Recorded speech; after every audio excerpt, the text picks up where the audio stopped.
بسم الله الرحمن الرحيم. السلام عليكم ورحمة الله وبركاته. أهلا بحضراتكم مع الجديد في صناعة الغزل والنسيج. معكم المهندس محمد كمال معتمد.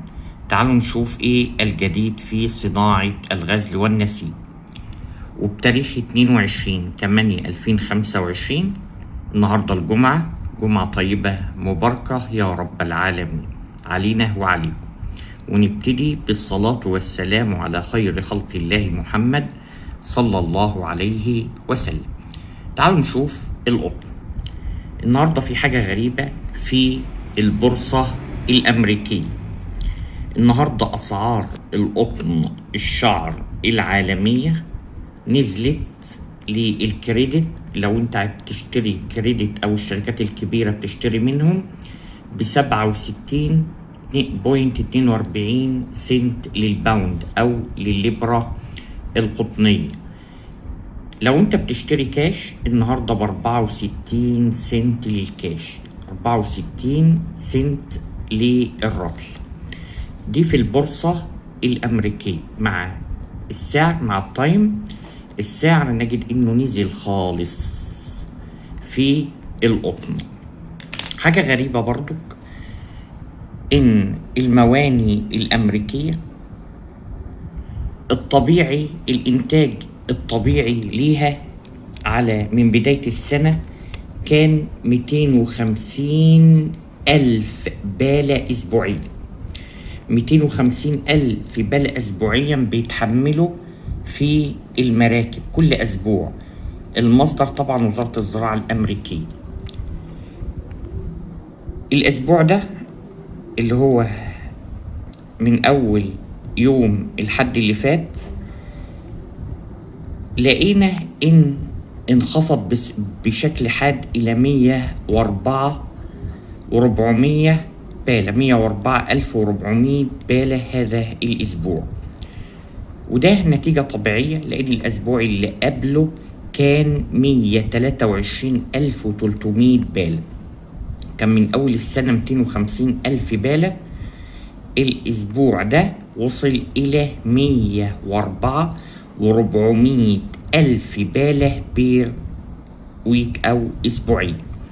طيب أصلا الإنتاج في موسم القطن 13.2 مليون بالة، برضو انخفض. فده بيوضح طب إيه السبب؟ قالك ضعف الطلبات، التصدير ضعيف جدا. يعني أكتر الدول اللي بتستورد من أمريكا قطن شعر هي تركيا والصين والهند. فانخفض بشكل حاد. وصل هذا الأسبوع تحمل على المراكب أسبوعيا في تقريبا كذا مركب بتتحرك أسبوعيا 104,400 ألف بالة. من أول السنة كانت 250 ألف بالة. طيب تعالوا نشوف الجديد التاني في الغزل والنسيج في منطقة اليورو. التضخم ارتفع قوي 2.4%، بقى زي البالونة بتطلعه لفوق خالص. 2.4% التضخم ارتفع. أكتر بلد في الاتحاد الأوروبي فيها ارتفاع للتضخم هي إيطاليا ورومانيا. البلد اللي هي شبه مستقرة هي ألمانيا، لأن هي تعتبر القاطرة اللي بتحرك الاتحاد الأوروبي عموما، مع إنهم دلوقتي في ظل الظروف دي هم غضبانين أو زعلانين قوي من الدول، لأن كل شوية بيساعدوهم بقالهم كذا سنة، بيساعدوا إيطاليا وبيساعدوا رومانيا، بيساعدوا بعض الدول. فالنهاردة ألمانيا يدوبك يعني فيها فائض حوالي 1,000,000,000 يورو. طيب ايه الخبر الثالث والأخير من مصر أم الدنيا؟ مصنع حلوان للحديد والصلب. طبعا هو دلوقتي واقف.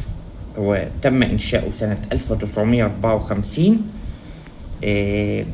احتمال فكرة يعني عند الحكومة تحويله إلى مجمع للغزل والنسيج. تحويل مصنع أو مجمع الحديد والصلب في حلوان، مصانع دي، إلى مجمع غزل ونسيج وملابس جاهزة. تحياتي، مهندس محمد كمال معتمد.